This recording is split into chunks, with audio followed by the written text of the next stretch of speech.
Hello, Donna here. Welcome to my channel, Transcending Trauma, Speaking to Solutions. This is part 2 of Did the Narcissist Ever Love You? Sorry it cut out on me. I know that's so annoying. Hopefully my daughter, who knows how to splice the videos together, did that. And you're not seeing just a cut off. But I'm making this intro just in case that didn't happen. She's a busy girl, and so this is part 2, the continuation of the observation. So I think I ended with saying that, like, all of us know that, whether we're conscious we're doing this or not, that we have certain patterns of behavior that got certain needs met, like we all know. I think I ended with, when we cry, we get attention. And that's not negative either. Like, maybe it sounded negative. Oh, I'm crying because I want attention. Some people may be crying just because they want attention. But I mean, it is first of all, attention is a primal need. It's something we all need. We are tribal beings. We desire connection, which includes receiving attention from another human being. There's nothing wrong with that. It's like anything. It's like the intention behind it. It's when we can't see the other person, we just see the supply. We just see they can fulfill that need for me getting attention, and we don't care anything about the other person. That is where you see narcissism happen. So just the need for attention, like if you think, oh God, I need attention, I think that means I'm a narcissist seeking supply. No, you're a human being. We crave connection. That's just the way you're made. It's the way we're all made, human beings. We are tribal.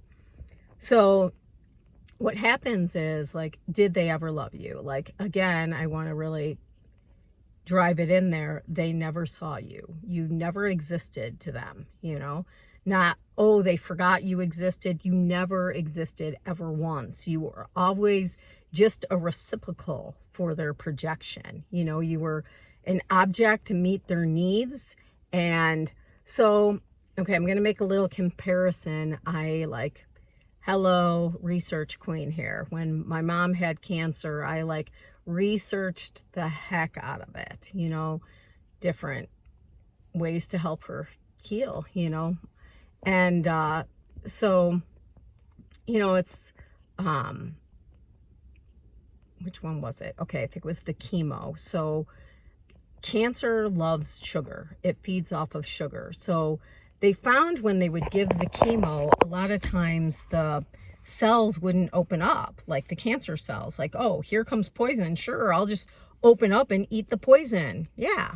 Well, no. So they learned that if they gave like an injection of sugar first, the cancer cells would open up, like, oh, yummy sugar, I'm going to get sugar. And they would open up, and then they would get them to open up, the cells to open, and then they would receive the poison. That's what a narcissist does to you. They love bomb you. And I want to get deeper into what you're experiencing there besides the grooming. It's monkey see, monkey do. They love bomb you. They get you to open up with their charm and their charisma and their wit, with all of that vibrancy they bring, that grandiose mask they wear, And so they get you to open up, which means to trust them. They get you to, all of that gets you to open up. All of that sugar, all of that flattery gets you to be vulnerable and to open up, so they can insert you with their poison, so they can make you a reciprocal for their projection. Because we all know that have lived through a narcissistic relationship, after you experience the love bombing, you will eventually experience the devaluing and the discarding, which feels equally as awful as the love bombing felt amazing. And so you are now open to receiving their projection. You're open to receiving their projection. In psychology, it's called projective identification process, to where you get someone to open up to your projection and get them to identify with it, so they feel like it's them. Like, so when that narcissist told me how fucked up I was, and I was open to it because I opened up to all of the flattery, because I was so wounded from my marriage that I was so desperate for attention. And so when all of this love bombing came at me, I opened right up to it. So vulnerable and susceptible. And then I took in all of that caca, all of that projection. And they do that. They, like, again, whether they're aware or not, these are psychological patterns of behavior.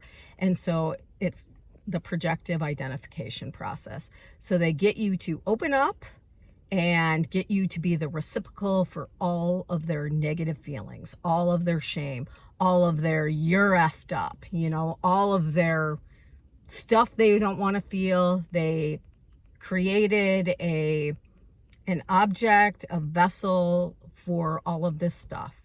So did they ever love you? Again, they never saw you. You were always just a reciprocal, a vessel for them to project onto. That's all you were. So, like, you know, one, it's not just don't feel bad about, you know, losing that loving feeling. I want to get into, again, deeper what that means, that love bombing. But all of those horrible, like being told that I was so effed up, you know, that was him telling on himself. That was him projecting onto me, you know, and my own vulnerabilities made it so that I accepted that projection and identified with it. So, you know, it's like they don't want those feelings. It's like the hot potato. So they're just going to project them all onto you. So that's what they do. Someone's staring at my car just parked here. So anyways, so, you know, to make you feel good too, like, it's not just sad they never loved you. It's also really good that all of those horrible things that they projected onto you were theirs. They're not about you at all. All of that devaluing and all of that discarding and all of that really horrible thing that the charm got us to open up to, you know, to accept that poison, you know, to get us to, you know, open up to being a vessel to accept the poison from them. That wasn't yours either, you know, like that wasn't yours. So that's the good news. So they never saw you. You were just a means for them to project onto. So I want to talk about the love bombing too. It is a monkey see, monkey do. They are, again, like I said, they're very socially wise. They are very wise on how to manipulate people, you know, how to, you know, they're very socially skilled, you know. They may not be emotionally skilled, but they are socially skilled. So when they love bomb you, you are experiencing their grandiosity.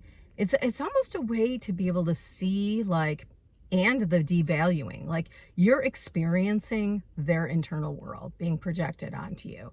So you really get to see why they wear that mask, because, you know, those two contrasts that like everyone goes crazy over and gets so confused when they're in relationship with the narcissist, because of the stark contrast between the love bombing, which is their projected grandiosity, and those awful feelings of hatred, which is their safe self-hatred, also being projected onto you. So you are experiencing their internal world, you know.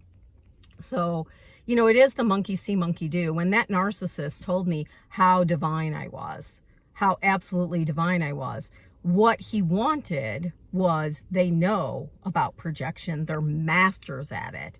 You know, we have mirror neurons in us. We all monkey see, monkey do, you know. Like, I know a lot of people say, no, I'm my own person. Okay, well then how come everyone kind of wears the same-ish type of clothes? Like, you don't dress like they did in the 1500s, do you? You know, maybe some people do. There are some people that definitely beat their own drum. But for the most part, we are very influenced by society. You know, it is a monkey see, monkey do. So when they are projecting onto you all of those beautiful feelings that they are telling you, like how divine you are, that is how they are feeling about themselves. They want that mirror. They want you to say how divine they are. You know, when they tell you that you're the most, amazing person they've ever met, they are telling you about themselves again. They are telling you how amazing they think themselves are, because they know you're going to mirror that back to them. Oh, you tell me I'm amazing, I tell you you're amazing. It's like a natural thing. It's a natural drive. You ever have someone like say, oh, you're so pretty, so you want to say back to them, oh, you're so pretty. They know this. This is, that everything, all the love bombing they projected onto you was, again, why it felt so amazing is you were experiencing their grandiosity.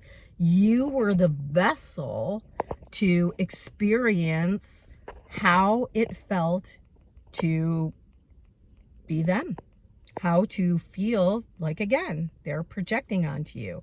You were feeling what narcissistic grandiosity feels like, So, again, did they ever love you? Nope, they never saw you. You were a vessel for their projection. They lack the ability to self-reflect. So they take someone and project onto them. That's what you are. You are a projection to them. You're an object. You are not a human being that they got to know and learn and love. Their love bombing should be taken with a grain of salt, just like their horrible, horrible devaluing, because it's just their internal feelings being projected onto you. That's what you experienced. You experienced their internal world. You opened up from the charm and you took it all in. That's what happened. So I will just end there. Ponder that. Peace out.